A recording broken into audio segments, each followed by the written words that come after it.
Tepat hari ini, Kaisang Pangarep akan melepas masa lajangnya menikahi Erina Gudono. Akad nikah digelar di Royal Amburakmo, Yogyakarta pada Sabtu 10 Desember 2022. Ada momen yang jarang tersorot media dari sosok Iriana Jokowi. Saat proses sungkeman kepada putra bungsunya, Iriana menitipkan pesan seraya mendoakan agar anaknya tersebut selalu bahagia. Iriana pun terlihat menangis pada proses sungkeman putra kesayangannya itu. Begitu pula Kaisang Pangarep dan menantu Jokowi, Bobi Nasution yang tampak berkaca-kaca. Saat prosesi sungkeman, Jokowi juga menitipkan pesan kepada anak bungsunya tersebut.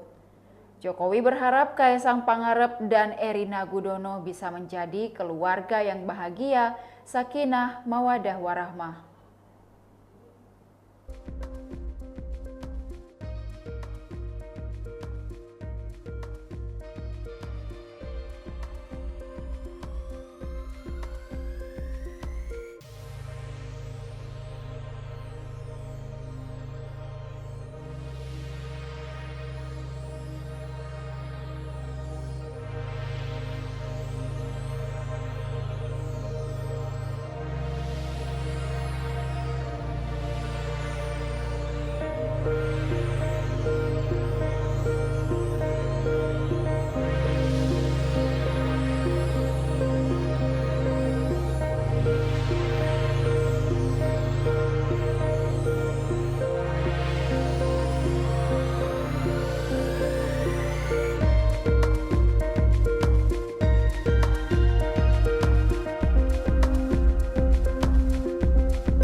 Demikian Tribun Hot News hari ini, saksikan berita lainnya hanya di kanal YouTube dan Facebook Tribun Timur. Terima kasih sudah nonton, jangan lupa like, subscribe, dan share ya!